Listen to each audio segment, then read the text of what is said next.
Hello everyone, this is Preet Kamal and today we will be discussing about the subject details of NFTL, that is network filters and transmission lines. जैसे कि हमने last lecture में discuss किया था about our T type attenuators, symmetrical T type attenuators कि वो किस तरह से वर्क करते हैं, कैसे हम उनको यूज़ करते हैं, राइट, और उनके एनालिसिस क्या हैं, कैसे हम उनकी वैल्यूज़ को फाइंड आउट कर सकते हैं। तो हमने टी टाइप नेटवर्क जो था उसको डिस्कस किया था। आज हम लोग डिस्कस करेंगे पाई टाइप अटेनुएटर, राइट। तो पाई टाइप अटेनुएटर जैसे कि हम यहाँ पे देख सकते हैं कि पाई टाइप अटेनुएटर जो है उसमें जो हमारी सीरीज साइड है वहाँ पे एक रजिस्टर R1 है और जो हमारी शंट साइड्स हैं वहाँ पे हमने दो R2s जो हैं उनको यूज़ किया है। दोनों की वैल्यूज़ जो हैं, दोनों रेजिस्टेंसेस की वैल्यूज़ जो हैं वो एग्जैक्टली सेम है, तो इसलिए इसे हम सिमेट्रिकल पाई टाइप अटेनुएटर बोलते हैं। देन आफ्टर आ गया हमारा R0 क्या है? हमारी कैरेक्टरिस्टिक रेजिस्टेंस है जिससे हमने इस सर्किट को, इस नेटवर्क को टर्मिनेट किया है। और इनपुट साइड से हम लोग चेक कर रहे हैं R0 की वैल्यू क्या है, राइट। कैरेक्टरिस्टिक जो रेजिस्टेंस है उसकी वैल्यू को हम यहाँ से कैलकुलेट कर सकते हैं। तो अब अगर हम सीरीज और शंट आर्म की बात करें तो they can be specified in terms of G naught and propagation constant gamma. इस तरह से भी हम लिख सकते हैं, लेकिन जी नॉट का यहाँ पे मतलब है आर नॉट। अगर हम अटेनुएटर की बात करते हैं तो हम जी नॉट की बात नहीं करेंगे। जो जी नॉट है उसे हम नेटवर्क्स के अंदर यूज करते हैं, राइट। और प्रोपेगेशन कांस्टेंट गामा को भी नेटवर्क्स के अंदर यूज करते हैं। और जब हम बात करते हैं अटेनुएटर्स की, तो अटेनुएटर्स वो सर्किट्स होते हैं जिन्हें हमने सिर्फ सिग्नल लॉस को इंट्रोड्यूस करने के लिए बनाया गया होता है। तो दैट इज वाई उसमें हम लोग सिर्फ क्या यूज करते हैं, रेजिस्टेंसेस यूज करते हैं। और इनको यूज करने की वजह से ये सिमेट्रिकल सर्किट, जो सिमेट्रिकल नेटवर्क हम लोग बनाते हैं, राइट, तो उसमें हम जो जी नॉट है उसको हम रिप्लेस कर देते हैं आर नॉट से। यानी कि है ये भी एक तरह का जी नॉट ही, कैरेक्टरिस्टिक इम्पिडेंस ही है, लेकिन it consist of only resistance, तो इसलिए हम इसे आर नॉट से रिप्रेजेंट कर देते हैं। और जब हम बात करते हैं गामा यानी कि प्रोपेगेशन कांस्टेंट की, तो प्रोपेगेशन कांस्टेंट में भी अटेनुएटर नेटवर्क, जो अटेनुएटर सर्किट है उसके अंदर प्रोपेगेशन कांस्टेंट भी बेसिकली अटेनुएशन कांस्टेंट होता है। तो that is why only alpha is considered over है, राइट। तो इस वजह से जो R1 की वैल्यू है that can be written as R0 sinh alpha and R2 can be written as R0 cosh cot coth alpha by 2। जैसे हम साइन को साइन की बात करते हैं, टेंजेंट की बात करते हैं, कोटेंजेंट की बात करते हैं, तो ये हाइपरबॉलिक वैल्यूज हैं उनकी, साइन की वैल्यू है या कॉथ की वैल्यू है। तो अल्फा बाय 2 इस तरह से हम लिखते हैं। या फिर हम लिख सकते हैं R1 is equals to R0 e raise to the power alpha minus e raise to the power minus alpha by 2। और अगर हम गामा की बात करें तो e raise to the power gamma is equals to I one by I two is equals to N है। तो यहाँ पे जो गामा है वो अल्फा के बराबर है, right. Gamma means the propagation constant. यहाँ पे अटेनुएटर सर्किट के अंदर it is only the attenuation constant which is consider, phase shift constant हम इसमें कंसिडर नहीं करते हैं।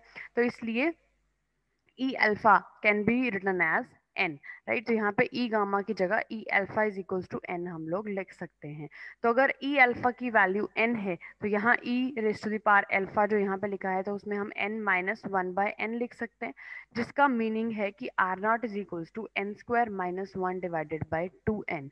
ये चीज़ कैसे आई? N minus one by N जो है उसे हमने क्या किया, N minus one by N, ये जो टर्म है इस टर्म को हमने सॉल्व किया। इसको जब हम सॉल्व करेंगे तो ये क्या चीज़ बनेगी, जो n है वो क्या आ जाएगा, हमारा डिनोमिनेटर में आ जाएगा कंप्लीट।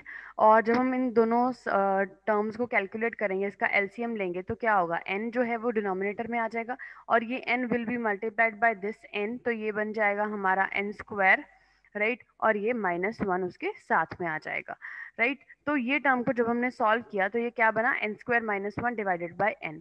तो ये जो डिवाइडेड बाई एन था, जब वो एन को नीचे ले गए तो वो टू के साथ मल्टीप्लाई हो गया। तो ये टर्म जो थी इस इक्वेशन को सॉल्व करने के बाद क्या बन गई, R naught N square minus one divided by two N. तो सिमिलरली फ्रॉम इक्वेशन 17.65, तो पहले हमने जैसे आर वन की वैल्यू कैलकुलेट करी यहाँ पे अल्फा के अकॉर्डिंगली, हमने इसकी वैल्यू R1 की वैल्यू जो थी यहाँ पे कैलकुलेट करी कि क्या बन रही है, राइट। तो सिमिलरली अगर हम लोग R2 की वैल्यू अगर कैलकुलेट करना चाहते हैं, राइट, तो वो कैसे बनेगी? R2 will be equal to R naught cos alpha by 2 divided by sin alpha by 2, that is equals to cos जो होता है, cos को हम लोग लिखते हैं e raise to the power alpha by two means जो भी यहाँ पे एंगल लिया है, e raise to power theta plus e raise to power minus theta divided by e raise to the power theta minus e raise to the power minus theta. तो cos की value होती है इनके plus से और minus की value होती है इनके माइनस से, राइट। तो यहाँ पे शाइन है, यहाँ पे कॉश है, it is not coth, it is cosh, right, it is COSH। तो this you have to clear, इसको सही करना पड़ेगा आपको, राइट। तो अगर यहाँ पे हम लोग इनकी वैल्यू जो है इसको पुट करते हैं तो ये क्या बन रहा है? Cosh alpha by 2 divided by shine alpha by 2, right. तो आर नॉट यहाँ पे कॉमन है, जैसे यहाँ पे हमने वैल्यू लिखी थी डिवाइडेड बाय 2, तो यहाँ पे भी डिवाइडेड बाय 2 ऊपर वाली साइड भी आएगा, नीचे वाली साइड भी आएगा और वो दोनों कैंसल हो जाएंगे, राइट। कि मैं बताती हूँ आप लोगों को लिख के ये कैसे हो सकता है ये चीज, राइट। कि जो ये वैल्यू थी ये भी डिवाइडेड बाय 2 होगी यहाँ पे, जैसे यहाँ पे हमने डिवाइड बाय 2 किया था, जो शाइन अल्फा को जब हमने रिप्रेजेंट किया तो it was written as e alpha minus, क्योंकि यहाँ पे अकेला अल्फा था, राइट। तो e alpha minus e minus alpha divided by 2। तो ऐसे ही कॉश के अंदर भी ई अल्फा या अल्फा बाय 2, मतलब अल्फा बाय 2 या अल्फा क्या होगा, जो भी ये एंगल थीटा है, it is actually angle theta जो इसकी रेज टू पावर में जा रहा है, राइट। तो ये भी डिवाइडेड बाय 2 है और ये भी डिवाइडेड बाय 2 है, तो ये दोनों डिवाइडेड बाय 2 जो थे वो कैंसिल हो गए, तो इसलिए वो चीज यहाँ पे नहीं मेंशनड की हुई है, right. And this is alpha by 2, ये जो अल्फा बाय 2 है this is basically your angle, right, जो यहाँ पे हम R2 के लिए कंसिडर कर रहे हैं, जो वैल्यू यहाँ पे कंसिडर कर रहे हैं, राइट। तो क्योंकि ये दो रेजिस्टेंसेस हैं, दे आर इन शंट, तो दैट इज वाई यहाँ पे अल्फा बाय 2 ले रहे हैं, और एक रेजिस्टेंस है तो इसलिए यहाँ पे अल्फा आ रहा है, राइट। तो इसलिए इसके पावर में भी अल्फा बाय 2 और यहाँ पे अल्फा बाय 2 आ रहा है। तो कॉश के केस में यहाँ पे प्लस आता है और शाइन के केस में यहाँ पे माइनस आता है जब उनकी वैल्यूज को रिप्रेजेंट करते हैं। बाकी सारा एग्जैक्टली सेम है इक्वेशन, तो इसलिए आपको ज्यादा टेंशन लेने की इसमें जरूरत नहीं है। तो जब हम इसे रिप्रेजेंट करते हैं, ओपन करते हैं इन वैल्यूज को, तो ये क्या बन जाती हैं? E raise to the power alpha plus 1 divided by e raise to the power alpha -1। तो जब हम इन्हें कैलकुलेट करते हैं तो it will be something like this, right. तो ई अल्फा की वैल्यू हमें पता है क्या होती है, e alpha is equal to n, यहाँ पे हमने नोटिस किया था। ई अल्फा की जगह हम लोग एन पुट कर देंगे तो ये बन जाएगा R naught N minus 1 divided by N plus 1, and N is the attenuation, right. तो जैसे हम लोगों ने कल एक एग्जाम्पल ली थी, तो उसी तरीके से यहाँ पे, अब यहाँ पे कौन कौन सी वैल्यूज हैं? R1 की वैल्यू है, R2 की वैल्यूज हैं। तो R1 की वैल्यू हमने कैलकुलेट कर ली in terms of n and R naught, R2 की वैल्यू हमने कैलकुलेट कर ली in terms of n and R naught, right. तो इसी तरह से ये डिजाइन इक्वेशंस बन गई सिमेट्रिकल पाई अटेन्यूएटर की। तो लेट्स टेक एन एग्जाम्पल, उससे ये चीज ज्यादा क्लियर हो जाएगी। तो यहाँ पे उसने एग्जाम्पल क्या बोली है कि design a pi type attenuator to give 20 dB attenuation and to have a characteristic impedance of 100 ohms. So that means कि हमारे पास जो attenuation D की वैल्यू आ गई 20 dBs, वो ऑलरेडी dBs में गिवन है, राइट। और वो D की वैल्यू हमारे पास आ गई, यहाँ से हम N कैलकुलेट कर सकते हैं, और कैरेक्टरिस्टिक इम्पिडेंस R नॉट की वैल्यू 100 ओहम्स गिवन है। तो R नॉट और D की वैल्यू गिवन है, D से हम N की वैल्यू निकाल सकते हैं, हमें पता है N is equal to antilog D by 20, right. तो इससे हम लोग D की वैल्यू 20 है, ठीक है, उसको डिवाइड करके तो हम यहाँ से N की वैल्यू जो है उसको निकाल सकते हैं। तो N की वैल्यू निकल गई 10, राइट। तो अब R1 की वैल्यू हमें पता है, R1 की वैल्यू क्या है? R naught into N square minus 1 divided by 2n। R2 की वैल्यू भी हमें पता है, R naught into N minus 1 by n plus 1। तो आर नॉट की वैल्यू हमें पता है, n की वैल्यू हमें पता है, R1 और R2 की वैल्यूज इस इक्वेशन में वैल्यूज को पुट करके हम लोग उनको कैलकुलेट कर सकते हैं। तो यहाँ पे R1 की वैल्यू क्या आ गई? R naught into N square minus 1 divided by 2n। तो यहाँ पे आर नॉट की वैल्यू है 100, एन स्क्वायर मतलब यहाँ पे 100 माइनस 1 डिवाइडेड बाई 2 प्लस 10 हो जाएगा, और यहाँ पे n प्लस 1 और n माइनस 1 है, यहाँ पे 11 हो जाएगा, यहाँ पे 9 हो जाएगा, मल्टीप्लाइड बाय 100 है, राइट। तो इसकी वैल्यू आ गई 122.22 ओहम्स और R1 की वैल्यू आ गई 495 ओहम्स। तो अगर अब हम इससे आफ्टर दैट हम इसको डायग्राम में रिप्रेजेंट करना चाहते हैं, तो यहाँ पे हम लोग क्या लिखेंगे? It will be something like ये हमारा रेजिस्टेंस जो है R1 है, राइट, और यहाँ पे हमने R0 से इसको बंद किया है, राइट। तो यहाँ से हम R0 ही चेक कर रहे हैं। इसको भी हम वैसे ही बना सकते हैं जैसे मैंने आपको टी टाइप अटेन्यूएटर में लास्ट लेक्चर में बताया था, राइट। इनपुट पे हम यहाँ पे R0 रेजिस्टेंस और वोल्टेज सप्लाई लगा के इसको भी ऐसे ही शो कर सकते हैं, राइट। तो ये जो इम्पिडेंस हो गई R2, इसकी वैल्यू हो गई 122 ओम्स अप्रोक्सीमेटली।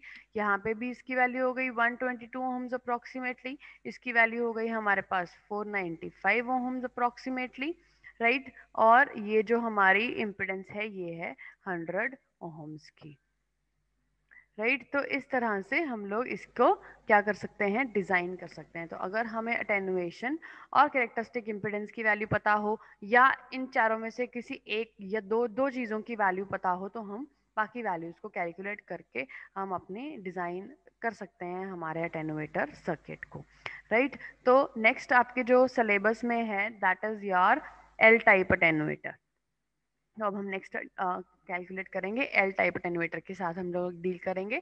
जैसे यहाँ पे देखिए एल टाइप अटेन्यूएटर जो है वो एक असिमेट्रिकल अटेन्यूएटर होता है, राइट। और ये जो अटेन्यूएटर है ये भी सोर्स और लोड के बीच में कनेक्टेड होता है। तो यहाँ पे सोर्स रेजिस्टेंस जो है वो आर एस कनेक्ट करी है, source voltage V S connect करी है, R1 और R2 दो रेजिस्टेंसेज हैं जो as a L type attenuator work कर रही हैं in between the source and the load. और लोड साइड पे हमने जो रेजिस्टेंस यूज करी है जिसका नाम RL है that is also equal to R0, और जो ये RS है that is also equal to R0। तो ये दोनों जो इम्पिडेंसेज हैं वो कैरेक्टरिस्टिक रेजिस्टेंस के इक्वल हैं, राइट। तो अगर हम यहाँ से कैलकुलेट करना चाहें V2, तो यहाँ पे V2 आना है, यहाँ पे it's wrong, return wrong, V1 नहीं है, इस साइड पे V2 है, इस साइड पे V1 है, राइट। तो यहाँ पे अगर हमने V2 को कैलकुलेट करना है इस साइड पे, तो वो किसके बराबर आएगा, इस लूप में अगर हम लोग इसको चेक करेंगे, दिस लूप, ये वाला जो लूप है हमारा सेकेंड साइड वाला जो लूप है, इसको अगर हम लोग चेक करेंगे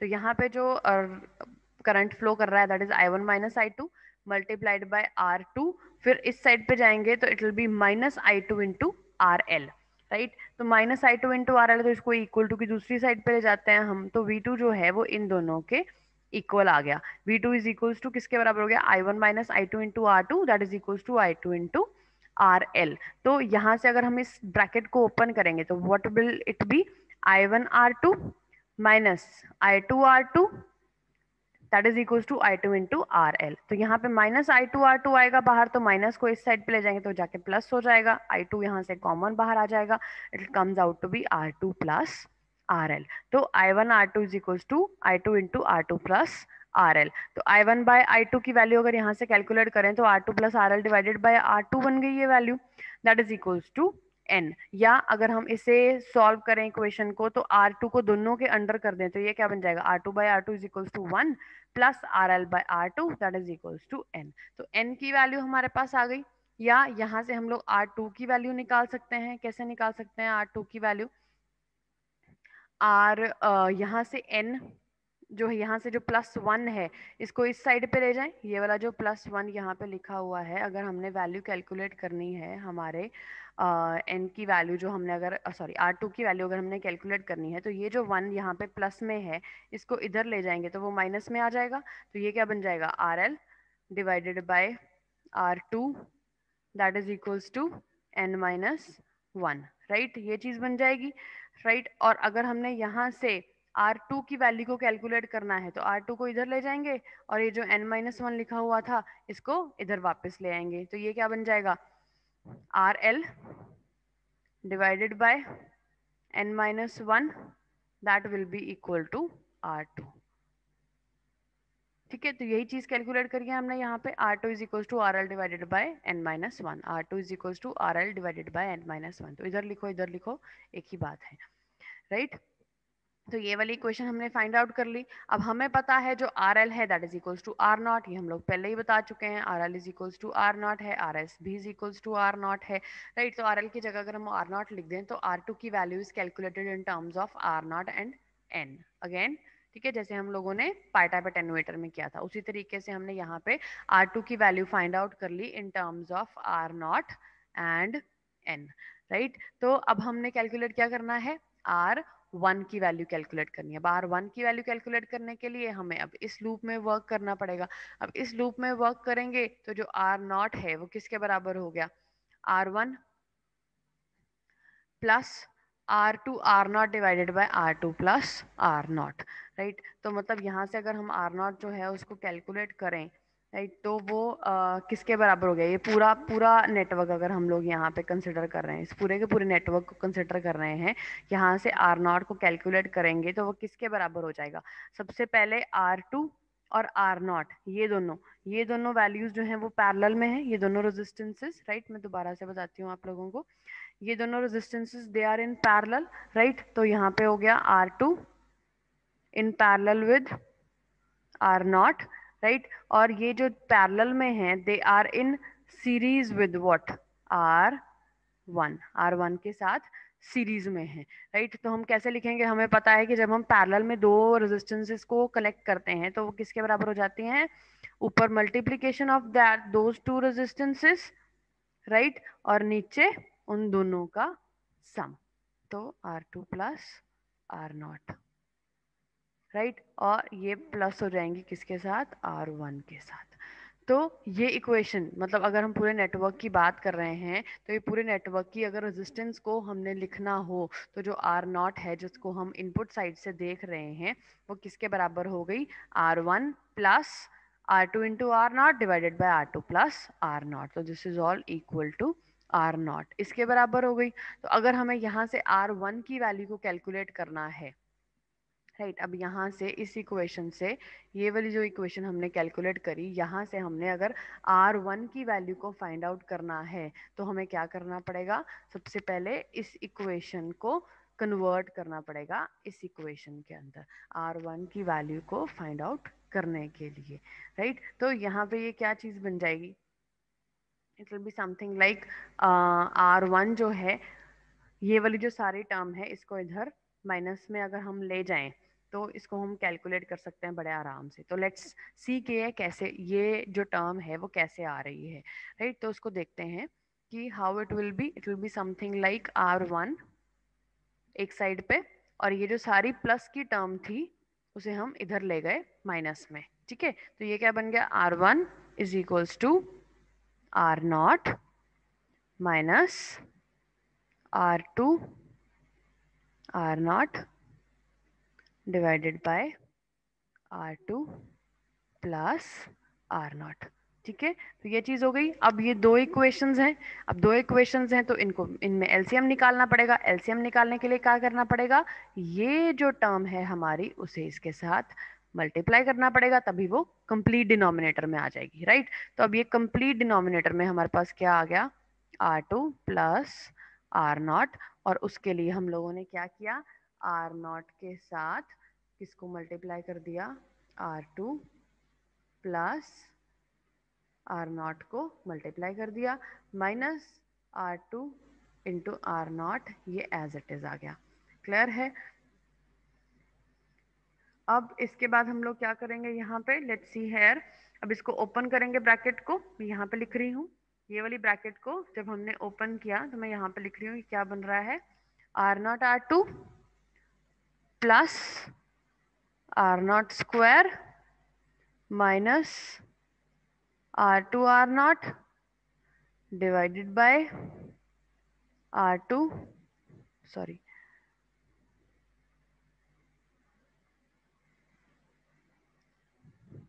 divided by R2 plus R0, right.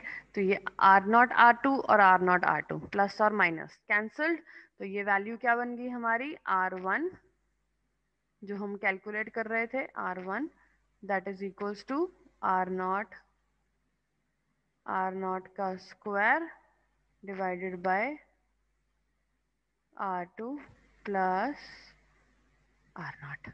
Okay, so यही इक्वेशन है, वो यहाँ से कैलकुलेट करके हमारी ये इक्वेशन जो है अब वो बन रही है, right. So this was the calculation of, यहाँ से हमने R2 को कैलकुलेट कर लिया इन टर्म्स ऑफ R0, और यहाँ पे हमने R1 को कैलकुलेट कर लिया इन terms of R0 and R2, लेकिन हमें अब इसको कैलकुलेट करना है इन terms of R0 and n, right. तो अब ये जो इक्वेशन है, ये जो वैल्यू है हमारी R1 की, जो हमने यहाँ पे कैलकुलेट करी है, इस वैल्यू में R2 की वैल्यू को हम सब्स्टिट्यूट करेंगे। R2 की वैल्यू क्या है? R0 into n minus one. Reason क्या है आप ये देखिए कि जब हमने डिजाइन करनी होती है, कोई भी अटेनुएटर डिजाइन करना होता है, तो उसमें हमारे पास R1 और R2 इस तरह से दो रेजिस्टेंसेज हैं जिनकी वैल्यूज को अगर हम लोग कैलकुलेट कर लेंगे तो हम अपना सर्किट जो है उसको डिजाइन कर सकते हैं।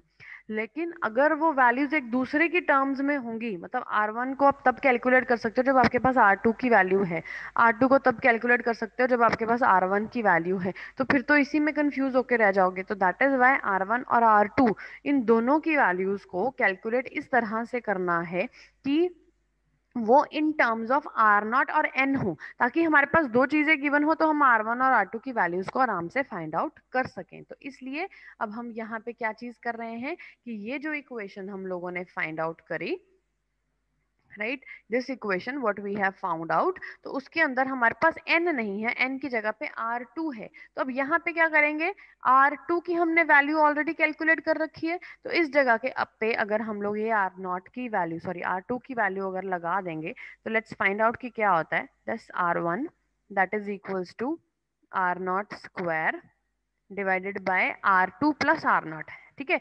और R2 की वैल्यू क्या है?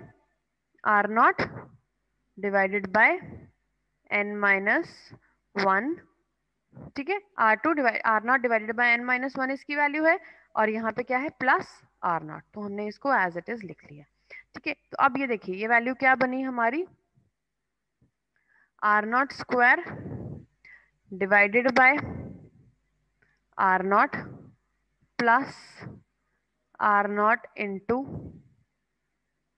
n minus one divided by n minus one. तो अगर ये डिवीजन के डिवीजन में जो चीज होगी तो वो ऊपर जाके मल्टीप्लाई हो जाती है, तो यहाँ पे n माइनस वन यहाँ पे मल्टीप्लाई हो गया।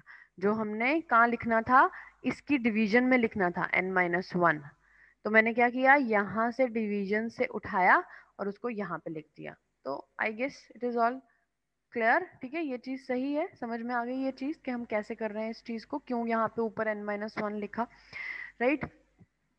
तो अब यहाँ पे अगर इसको हम सॉल्व करना चाहें कि ये किस तरह से सॉल्व होगा, राइट, तो यहाँ पे क्या चीज बन सकती है, n माइनस वन जो है हमारा, वो यहाँ पे इसको हम सॉल्व करेंगे इक्वेशन को R1 के लिए, तो it will be something like, solve करने के बाद जब हम R0 स्क्वायर यहाँ पे लिखा है और उसको n माइनस वन के साथ हमने मल्टीप्लाई किया है, राइट, तो यहाँ पे R0 plus R0 into n minus one है, तो यहाँ पे हम क्या करेंगे, इस ब्रैकेट को ओपन करेंगे, तो ऊपर क्या रहेगा ऐसे ही R0 square into n minus one, नीचे क्या आ गया R0 plus R0 into n, या nR0 लिख सकते हैं, माइनस इसको मल्टीप्लाई करेंगे अंदर तो it will B minus R0, right. तो ये प्लस R0 और माइनस R0 ये दोनों कैंसिल हो गए, राइट। तो ये एक R0 यहाँ पे और ये एक स्क्वायर का यहाँ पे कैंसिल हो गया, तो हमारे पास बचा क्या, R0 into n minus one divided by n। तो आप ऐसे लिख लो या ऐसे लिख लो, one and the same thing, right. ये चीज क्लियर है। This is R1। तो R1 और R2 दोनों की वैल्यूज एल टाइप अटेनुएटर के लिए we have calculated, right, and that too in terms of R0 and n, ठीक है। इन दोनों की टर्म्स में हमने उसकी वैल्यू कैलकुलेट कर ली, तो अगर हमारे पास R0 की वैल्यू होगी और हमारे पास R0 की वैल्यू होगी और हमारे पास अटेनुएशन की वैल्यू होगी, तो उससे हम लोग अपना एल टाइप अटेनुएटर जो है उसको डिजाइन कर सकते हैं, right? So we can, let's see an example. You design an L-type attenuator to operate into a load resistance of 600 ohms, यानी कि R0 की वैल्यू 600 ohms है, with an attenuation of 20 dBs। 20 dBs का मतलब है कि हमने 10 सॉरी D की वैल्यू जो है वो 20 गिवन है, राइट। तो D की वैल्यू यहाँ पे 20 गिवन है, तो 20 by 20 antilog of 20 by 20 antilog of 1, ठीक है, तो that will be equal to 10, right. तो सीरीज आर्म जो है अटेनुएटर की अगर हमने फाइंड आउट करनी है R1, तो हमारे पास n की वैल्यू है 10, R0 की वैल्यू है 600, R1 की वैल्यू हमने अभी कैलकुलेट करी थी R0 into N minus one by N, तो R0 into N one minus N by N, right. तो R0 की वैल्यू 600, यहाँ पे 9/10, इसको मल्टीप्लाई करेंगे it will be around 540 ohms calculation करने के बाद। तो शंट आर्म की अगर हम कैलकुलेट करना चाहते हैं R2 को, that is equals to R naught over N minus one, ये हम ऑलरेडी कैलकुलेट कर चुके हैं। तो आर नॉट की value 600, N minus one 10 minus one means 9, इनको जब हम divide करेंगे तो it will be 66.66 ohms. So this will become the desired configuration of the L type network. जैसे मैं आपको डिजाइन करके दिखाती थी पाई टाइप में और टी टाइप में, यहाँ पे उन्होंने ऑलरेडी डिजाइन करके रखा हुआ है कि जो सीरीज रेजिस्टेंस है उसकी वैल्यू है 550 ओहम्स, जो शंट रेजिस्टेंस है, शंट आर्म रेजिस्टेंस है, उसकी वैल्यू 66.66 ओहम्स, और जो हमारी आर नॉट है दैट इज 600 ओहम्स। तो यहाँ से हम आर नॉट को कैलकुलेट कर सकते हैं और हमारी जो attenuation है that is given, that is equals to 10, right? So this was all about today's lecture, that is the analysis of L-type and pi-type attenuator. I wish it is all clear to you. If still there will be any doubts, I will be taking them later on, and till then take care and bye bye.